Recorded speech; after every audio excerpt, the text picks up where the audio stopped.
Hello guys, welcome to our channel that is Decode Biology, and today we are going to decode the seventh part of the chapter Cell the Unit of Life, and that is the Endoplasmic Reticulum. Previous 6 parts नहीं देखे हैं तो उसके link मैंने description box में दिए हैं, तो please go and watch them. Plasmic reticulum का मतलब होता है, जैसे कि देखो यहाँ पर मैंने एंडोप्लाज्मिक रेटिकुलम वर्ड को 3 पार्ट्स में डिवाइड किया है। ठीक है, एंडो का मतलब होता है इनर, मतलब सेल के अंदर। इनर मतलब कहाँ पर? सेल के अंदर। ठीक है, प्लाज्मिक का मतलब होता है साइटोप्लाज्म। ठीक है, फ्लूइड, प्लाज्मा का मतलब क्या होता है? फ्लूइड। तो इनर फ्लूइड मतलब they are talking about the cytoplasm. ठीक है, एंड रेटिकुलम का मतलब होता है नेटवर्क, ट्यूब्यूल्स का नेटवर्क। तो एंडोप्लाज्मिक रेटिकुलम ये एक्चुअली ट्यूब का नेटवर्क है जो ओरिजिनेट होता है फ्रॉम दी न्यूक्लियस, या ऐसे बोल सकते हैं कि न्यूक्लियस को कौन बना रहा है? एंडोप्लाज्मिक रेटिकुलम बनाता है। ठीक है, so let's see endoplasmic reticulum exactly है क्या। एंडोप्लाज्मिक रेटिकुलम का जो स्ट्रक्चर है इसमें 3 कंपोनेंट्स आते हैं। फर्स्ट वन आता है सिस्टर्ने।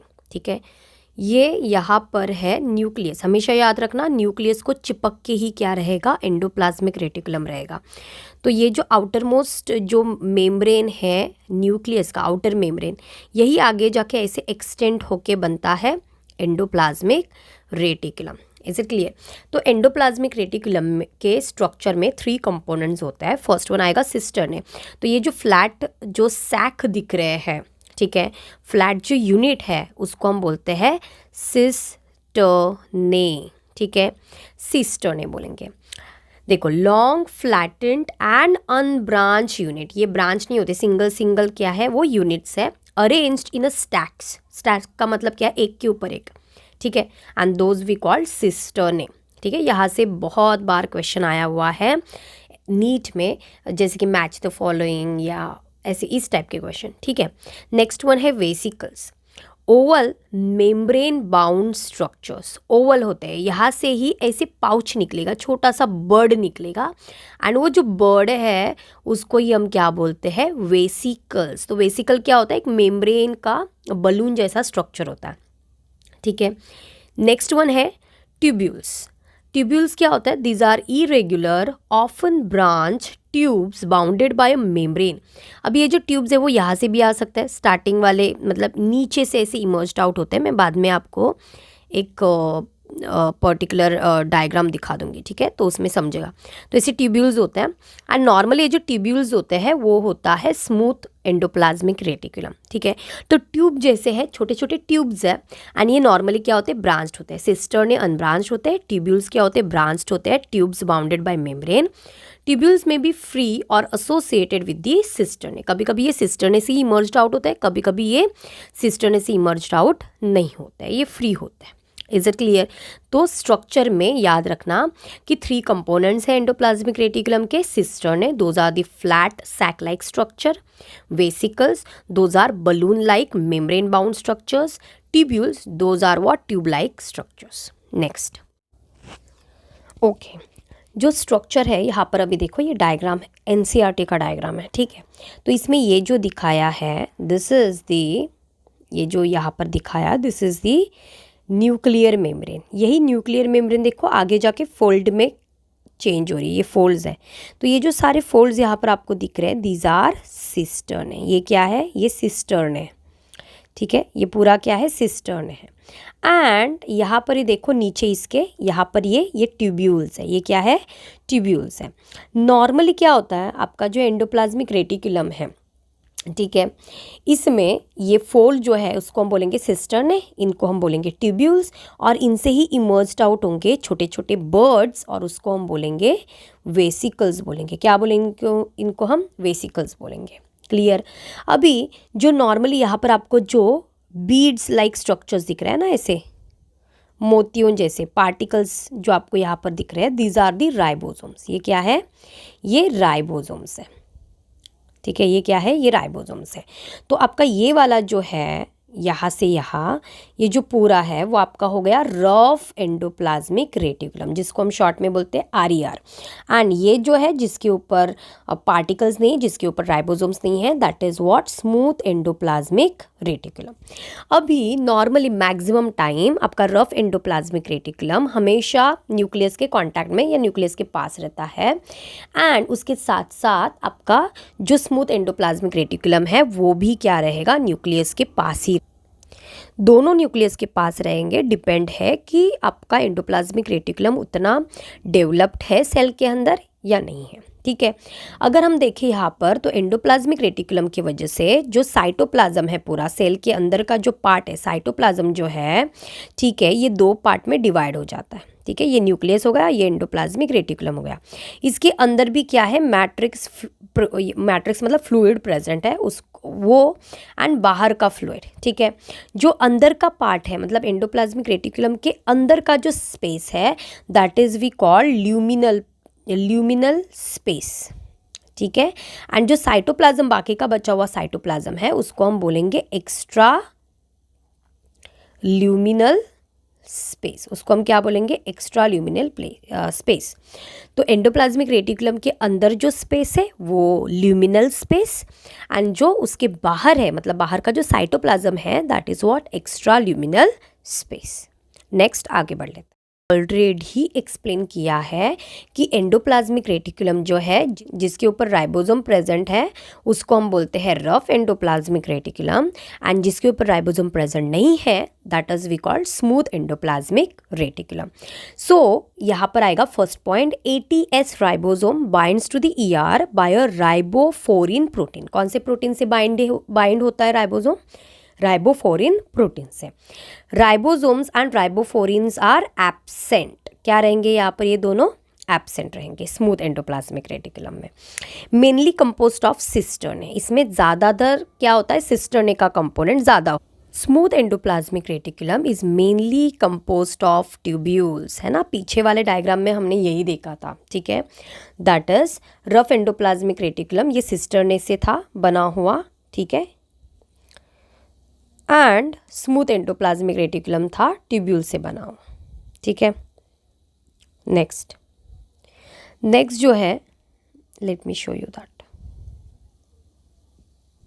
ये देखो यहाँ पर। ठीक है, सो ये पूरा सिस्टर्ने वाला पार्ट क्या था, रफ एंडोप्लाज्मिक रेटिकुलम था, एंड ट्यूब्यूल्स वाला पार्ट क्या था, स्मूथ एंडोप्लाज्मिक रेटिकुलम था। ठीक है, ओके, आगे बढ़ लेते हैं। रफ एंडोप्लाज्मिक रेटिकुलम जो है वो प्रोटीन सिंथेसिस करता है, मैक्सिमम प्रोटीन सिंथेसाइज होते हैं बिकॉज वहाँ पर राइबोसोम्स अटैच्ड है। ठीक है, तो ये प्रोटीन सिंथेसिस का इसका मेन फंक्शन है। स्मूथ एंडोप्लाज्मिक रेटिकुलम जो है वो बनाता है लिपिड। ठीक है, लिपिड सिंथेसिस का इसका काम है।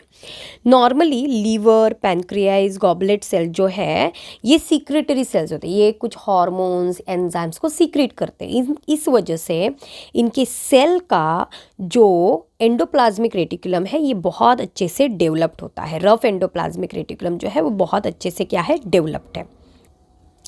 On the other hand smooth endoplasmic reticulum जो है वो ज़्यादा डेवलप्ड होता है in adipose tissue, interstitial cells, muscles and adrenal cortex. ऐसे सेल्स, ऐसे ऑर्गन जो स्टेरॉयड हार्मोन्स या मे बी लिपिड को क्या कर रहे हैं, स्टोर कर रहे हैं, तो ऐसे सेल्स के अंदर स्मूथ एंडोप्लाज्मिक रेटिकुलम क्या रहेगा, अच्छे से डेवलप्ड रहेगा। ठीक है, चलो देख लेते हैं modification of endoplasmic reticulum. So first modification यहाँ पर आता है that is the sarcoplasmic reticulum. अभी सार्कोप्लाज्मिक रेटिकुलम है क्या, सार्कोप्लाज्मिक रेटिकुलम ये नॉर्मल एंडोप्लाज्मिक रेटिकुलम होता है, only it is present in the muscle cell, और इसका एक्स्ट्रा काम होता है दैट इज़ ये कैल्शियम को स्टोर कर लेता है। ठीक है, कैल्शियम को ये क्या करेगा, स्टोर कर लेगा। ठीक है, सो ऐसे एंडोप्लाज्मिक रेटिकुलम को हम क्या बोलते हैं, सार्कोप्लाज्मिक रेटिकुलम, जो मसल सेल का एंडोप्लाज्मिक रेटिकुलम है। निसल्स ग्रैन्यूल्स, अभी ये जो है वो प्रेजेंट होता है न्यूरॉन्स में। न्यूरॉन में जो डेंड्रॉन और जो साइटॉन है, यहाँ पर ये छोटे छोटे ग्रैन्यूल्स होते हैं और इन ग्रैन्यूल्स को निसल्स ने फाइंड आउट किया, इसलिए इसका नाम है निसल्स ग्रैन्यूल्स। ठीक है, एंड ये एक्चुअल में है क्या, these are the small fragments of endoplasmic reticulum with the ribosomes. मतलब ये छोटे छोटे टुकड़े हैं एंडोप्लाज्मिक रेटिकुलम के, एंड जिनके ऊपर क्या प्रेजेंट है, जिनके ऊपर छोटे छोटे राइबोसोम्स प्रेजेंट है। तो ऐसे ये दिखेंगे एंडोप्लाज्मिक रेटिकुलम, ठीक है, ऐसे ये दिखेंगे निसल्स ग्रैन्यूल्स। ठीक है, तो ये 2 पॉइंट्स याद रखना, ये मे बी एक्स्ट्रा इन्फॉर्मेशन नहीं बोल सकते, but there are somewhere in the NCERT this 2 things are mentioned. ठीक है, फंक्शंस देख लेते हैं एंडोप्लाज्मिक रेटिकुलम के। फर्स्ट फंक्शन आएगा that is what, mechanical support. ठीक है, अगर ये आपका सेल है तो सेल के अंदर एंडोप्लाज्मिक रेटिकुलम इतना ग्रो होता है, इतना डेवलप्ड होता है किसी किसी सेल में कि वो पूरा साइटोप्लाज्म को क्या करता है, कवर कर लेता है। और ऐसे सेल्स में एंडोप्लाज्मिक रेटिकुलम जो है वो इनर साइड से एक सपोर्ट प्रोवाइड करता है, ठीक है, सेल के शेप के लिए, सेल को। Is it clear? So that's why mechanical support. Main endoplasmic reticulum का जो फंक्शन है that is lipid synthesis and protein synthesis. So raw protein and raw lipid जो है वो कहाँ पर बनेगा, एंडोप्लाज्मिक रेटिकुलम में। आगे ये कहाँ पर जाएंगे, गोल्जी अपैरेटस में। ठीक है, हम लोगों ने एंडोमेम्ब्रेन सिस्टम मैंने ऑलरेडी एक्सप्लेन किया है, वहाँ पर मैंने बताया। तो raw lipid protein endoplasmic reticulum में बनेंगे, raw lipids and protein endoplasmic reticulum में बनेंगे, और ये आगे ट्रांसपोर्ट किए जाएंगे गोल्जी अपैरेटस, और वहाँ पर वो और भी मॉडिफाइड करके मेच्योर बना दिए जाएंगे। ठीक है, तो मेन फंक्शन क्या है एंडोप्लाज्मिक रेटिकुलम का, that is lipid and protein synthesis. Intra cellular connection, ठीक है, जैसे हम लोगों ने देखा है प्लांट सेल वॉल में। ठीक है, 2 सेल वॉल के बीच में, 2 प्लांट के सेल्स के बीच में होता है मिडल लैमेला, और मिडल लैमेला से एक कनेक्शन, साइटोप्लाज्मिक कनेक्शन फॉर्म होता है। ठीक है, 2 सेल का साइटोप्लाज्म मिक्स हो जाता है, that is we called plasmodesmata. क्या बोलते हैं उस कनेक्शन को, हम बोलते हैं प्लाज्मोडेस्माटा। अब ये जो प्लाज्मोडेस्माटा है वो कैसे बनता है, एंडोप्लाज्मिक रेटिकुलम का जो ट्यूब्यूल है वो कनेक्ट होता है एक दूसरे से। तो ये ट्यूब्यूल यहाँ पर आएगा और इसके एंडोप्लाज्मिक रेटिकुलम के साथ ज्वाइंट हो जाएगा, तो ऐसे बनता है आपका प्लाज्मोडेस्माटा। तो that is what intracellular connection बना रहा है। Cellular metabolism, lipid synthesis, protein synthesis, है ना, हार्मोन्स बनाएगा, ये एंजाइम्स बनाएगा। ठीक है, formation of nuclear membrane, endoplasmic reticulum जो है वो न्यूक्लियस के सराउंडिंग में से, है ना, एक मेम्ब्रेन बनाता है, that is we called outer most membrane of the nucleus, and that is the nuclear membrane. Golgi apparatus भी किससे बनता है, आपके एंडोप्लाज्मिक रेटिकुलम से। अभी ये कैसे, एंडोप्लाज्मिक रेटिकुलम जो है, ठीक है, इससे वेसिकल्स निकलते हैं, ये अभी हम लोगों ने देखा। यही वेसिकल्स आगे जाके बनाते हैं गोल्जी अपैरेटस। ये सारे फ्यूज़ हो जाएंगे धीरे धीरे, एक एक वेसिकल फ्यूज़ होगा और बनेगा गोल्जी अपैरेटस। लाइजोसोम भी यही बना रहे वेसिकल्स, माइक्रोबॉडीज़ भी जो है वो वेसिकल्स की वजह से ही बनता है। And next one and the last one function आएगा दैट इज डिटॉक्सिफिकेशन। ठीक है, सो एंडोप्लाज्मिक रेटिकुलम जो लीवर के सेल के अंदर है उसका और एक फंक्शन है दैट इज डिटॉक्सिफिकेशन। जो भी आप ड्रग्स, अल्कोहल जो भी आप ले रहे हो, ठीक है, कंज्यूम कर रहे हो, तो अल्टीमेटली वो जाके लीवर में डिटॉक्सिफाई हो जाता है। ठीक है, तो डिटॉक्सिफिकेशन किसका काम है, एंडोप्लाज्मिक रेटिकुलम का काम है, और स्पेसिफिकली स्मूथ एंडोप्लाज्मिक रेटिकुलम जो है वो इन्वॉल्व होती है डिटॉक्सिफिकेशन में। ठीक है, आगे बढ़ लेते हैं। अगर आपको एंडोप्लाज्मिक रेटिकुलम अच्छे से समझा है, so don't forget to subscribe, like and share my channel with your friends and family. So thank you so much for watching.